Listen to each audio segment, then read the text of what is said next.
তা দিয়ে হয় না কিছু। এই কলা গাছ তো আমরা সবাই চিনি, এত বড় একটা রাজনৈতিক দল, যেই দল বাংলাদেশের স্বাধীনতার নেতৃত্ব দিয়েছে, সেই দলটা দেখলাম কি জানেন, একটা কোপে যদি একটা কলা গাছ কেটে দেওয়া হয়, যেটা কলা গাছটা যেমন আস্তে করে পড়ে যায় সেভাবে পড়ে গেল। 2 মাস আগে হবে না 5 মাস আগে হবে না 5 মাস পরে হবে, এই বিষয়টির চেয়েও গুরুত্বপূর্ণ যে এমন একটি সরকারের মাধ্যমে নির্বাচন হওয়া দরকার যে দেশের সাধারণ মানুষ যেন স্বস্তি বোধ করে যে যে সরকারটি গঠিত হলো সেই সরকারের অধীনে একটি নিরপেক্ষ নির্বাচন হবে। লেগেসি আর এই যে পরিবারতন্ত্র বিদায় করতে হবে। পরিবারতন্ত্রের কারণে দুর্নীতি হয় এবং পার্টিতে গণতন্ত্র কায়েম না হলেও দুর্নীতি হয়। এই দুটো জায়গায় সংস্কার করতে হবে। বিগত দিনের আওয়ামী লীগ, রাশিক রহমানের বক্তব্যগুলো আপনি শুনবেন। হাসিনা আপা আপনার কথা ওই দিন উনি বলছিলেন, রাশিক আমার ছোট ভাই, ওর আব্বা আশিকুর রহমান সাহেব আওয়ামী লীগের নেতা, প্রতিমন্ত্রীও ছিলেন এবং উনি সিএসপি আমাদের কুমিল্লার ডিসি ছিলেন, আশিকুর রহমানের ছেলে।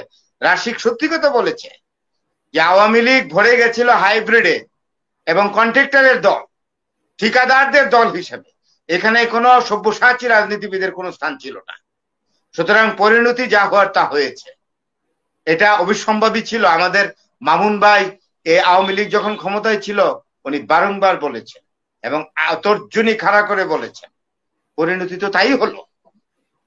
আমি তো দুইজন জ্বলন্ত সাক্ষী, সামনে কথা বলছি আজকে। আপনার সাথেও তো আমার ঢাকায় দেখা হলো হাসিনা আপা, আমি বলিনি কথাগুলো? বলেছেন, আপনি বরাবরই বলেছেন যে নেতারা কিভাবে, আমি বরাবর বলেছি যা হচ্ছে ঠিক হচ্ছে না।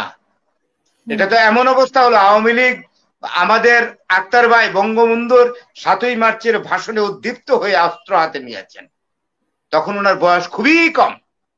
যদি ময়দানে শহীদ হয়ে যেতেন তাইলে আজকে আমি ওনাকে পাইতাম না। আল্লাহ হায়াত দ্বারা সাকসে গাজী হয়ে ফিরছেন, শহীদ হননি, হওয়ার তো কথা ছিল। তো আমার প্রশ্নটা কষ্ট লাগে এই জন্য যে আপনি বলেন তো, যে এই যে নেতারা চলে গেলেন, এই যে আমাদের ইয়া ভাইকে, ফরিদ পাঠান ভাইকে ধন্যবাদ জানাচ্ছি, উনি এসে গেছেন আপনার ইয়েতে। ফরিদ ভাই আসসালামু আলাইকুম। ওয়ালাইকুম ভাইয়া। আচ্ছা, এই যে কথা, মানে আমি তো খুব বেশি বলি নাই, আমার অনেক কষ্ট আছে তো। জি বলেন। না, আমি বেশি বলি নাই, আমার কথাগুলা তো অযৌক্তিক না। আজকে আওয়ামী লীগের কথা বলেন, নিঃস্ব মানুষগুলোকে দিয়ে এই মিছিল করানোর কি প্রয়োজন থাকতে পারে আমি ঠিক বুঝি না। এদের কিচ্ছু নেই, অধিকাংশ স্লাম এরিয়াতে থাকে, হয়তো যায়, কেউ যদি গোপন পথে কিছু টাকা পয়সা দেয়, চাল ডাল মুগ এসব মুগ মুসুরি কিনবে, দুবেলা খাবে, তা দিয়ে হয় না কিছু। এই কলা গাছ তো আমরা সবাই চিনি, এত বড় একটা রাজনৈতিক দল, যেই দল বাংলাদেশের স্বাধীনতার নেতৃত্ব দিয়েছে, সেই দলটা দেখলাম কি জানেন, একটা কোপে যদি একটা কলা গাছ কেটে দেওয়া হয়, যেটা কলা গাছটা যেমন আস্তে করে পড়ে যায় সেভাবে পড়ে গেল। এই মামুন ভাই, আক্তার ভাইয়েরা, এই যে আওয়ামী লীগ ক্ষমতায় থাকা 1 বছর আগের থেকে, ক্ষমতা থাকার 1 বছর আগের থেকেই তো ওনারা এই ভবিষ্যৎবাণী করে গেছেন। আমি তো দুইজনকে পেয়ে গেছি আজকে টক শোতে। আরেকজন আছেন আমাদের ফরিদ পাঠান ভাই, বিশ্বের খবর রাখেন, কোথায় কি না আছেন, ওয়েস্টার্ন ওয়ার্ল্ড এর পলিটিক্স এর এত খবর উনি রাখেন যে আমার মনে হয় বাংলাদেশে উনার মতো খুব কম লোক আছে এত নখদর্পণে খবর রাখেন। উনি তো আগেই ইন্ডিকেশন দিয়েছেন, অ্যালার্ট করেছেন আমাদেরকে যে পরিস্থিতি খুবই খারাপ, দেখবেন কিভাবে ভেঙে পড়ে যায়। তাই তো হয়েছে। তাই সুতরাং এই ধ্বংসস্তূপের মতো, এই আওয়ামী লীগের মতো এত বিরাট দলের এই যে আজকে আমি ধ্বংস দেখছি, আজকে দেখছি ছন্ন ছাড়া হয়ে গেছে, কোথায় গেছে কারো কোনো নিশানা নাই, ঠিকানা নাই। এমন অবস্থায় থেকে আমি ঢাকা শহরে রাস্তায় চিৎকার করে বলবো না যে আওয়ামী লীগ আসছে আবার ক্ষমতা দর হচ্ছে, এটা নয়, হয়তোবা আমার জীবদ্দশায় হবে না। আজকে আমি আরেকজনের নাম শ্রদ্ধা করে স্মরণ করি, আমাদের ফজলুর রহমান ভাই। উনি বলেছিলেন যে আওয়ামী লীগের 10 বছর লাগবে লিখতে, আর লীগ লিখতে লাগবে 10 বছর। তো এই 20 বছর, আমি এখন 60 মানুষ, আমার 20 বছর পরে আমার বয়স 80-তে যাবে, আমি তখন আশা করব? এত আশা নাই, অনন্ত জীবন তো কেউ পায় না। এখন মূলত কোনো রাজনীতি নাই বাংলাদেশে, কিন্তু বাংলাদেশে একটা অবস্থা চলছে, সে অবস্থাটা আসলে যাচ্ছে বিরাজনীতিকরণের দিকে। আমি এই জন্য খুব অ্যাপ্রিহেন্ডেড, আতঙ্কিত। বিরাজনীতিকরণ যে কোনো রাষ্ট্রের জন্য অত্যন্ত ক্ষতিকর। এবং আক্তার ভাই উনি একজন বর্ষিয়ান মানুষ, উনি ওনার জায়গা থেকে অভিজ্ঞতার আলোকেই কিন্তু কথাটা বলেছেন যে বাংলাদেশে একটি জাতীয় সরকার দরকার। জাতীয় সরকার যদি বসে, এটা আমাদের মামুন ভাই আগে বলতেন, যে একটা national government is very important to drive the country to a particular direction where politics will be practiced properly with democratic spirit। এইটা কিন্তু হচ্ছে না। এখন যে অবস্থা, যেটা বিরাজনীতিকরণ কিন্তু খুব খারাপ জিনিস।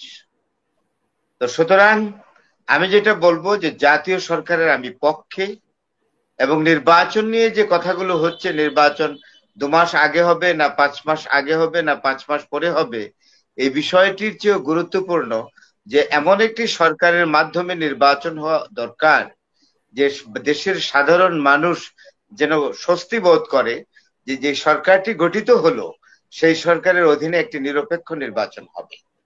এই জায়গাটাতে যেন জনগণ আসে, এই চিন্তায় যেন জনগণ আসে যে একটি সরকার এখন গঠিত হয়েছে, সেই সরকারটি একটি নিরপেক্ষ নির্বাচন করবে, যে যেখানে সত্যিকার অর্থে ভোটের মাধ্যমে একটি রাজনৈতিক দল নির্বাচিত হবে ক্ষমতায় আসার জন্য। এটা খুবই জরুরি। আর যদি ওই জায়গাটাকে আমরা অ্যাড্রেস করতে না পারি, তাইলে এই দেশে বিরাজনীতিকরণ হবে।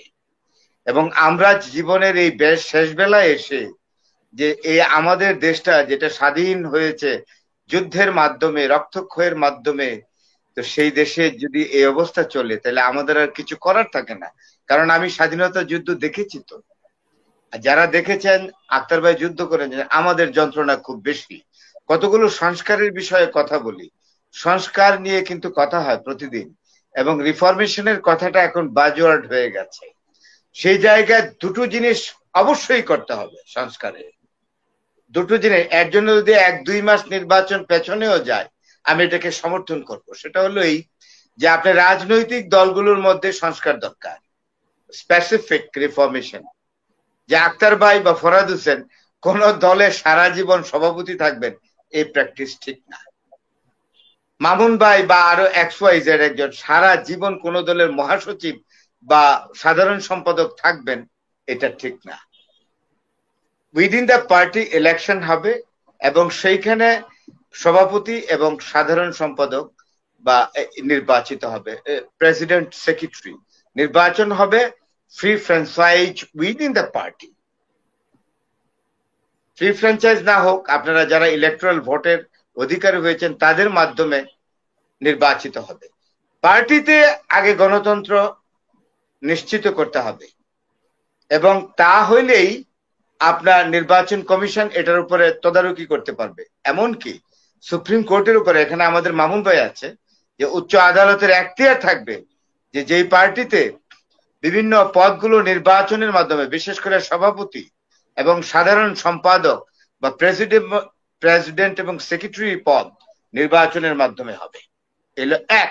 2 বারের বেশি কোন ব্যক্তি প্রধানমন্ত্রী হতে পারবেন না, তিনি যতই যোগ্য হন।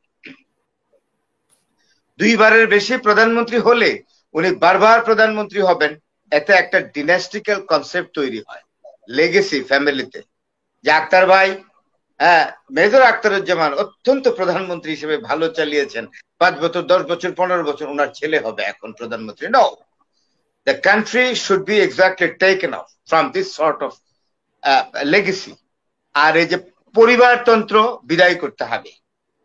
পরিবারতন্ত্রের কারণে দুর্নীতি হয়, এবং পার্টিতে গণতন্ত্র কায়েম না হলেও দুর্নীতি হয়। এই দুটো জায়গায় সংস্কার করতে হবে। আমি যদি আমেরিকাতে 2 বারের বেশি কেউ রাষ্ট্রপতি হতে পারে না। এই যে ট্রাম্প মহোদয় যতই লম্ফ করুক না কেন, আর কিন্তু হতে পারবেন না প্রেসিডেন্ট।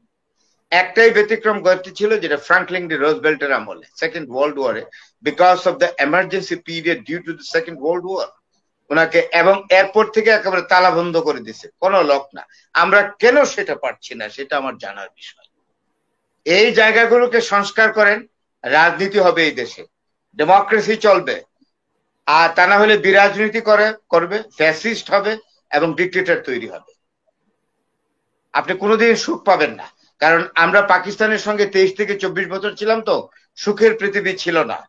আইয়ুব খান নামে একটি লোক যিনি সরওয়ার্দী সাহেবের সামনে ব্যাগটা ঘোরাতেন এইভাবে কমান্ডার ইন চিফ হয়ে। পারেন সেটা? হুসেন শাহী সরওয়ার্দীর জননেতা।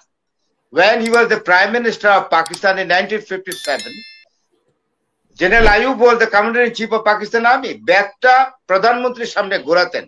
আপনি বুঝতে পারছেন যে বেয়াদবির সীমানা কতটুকুন?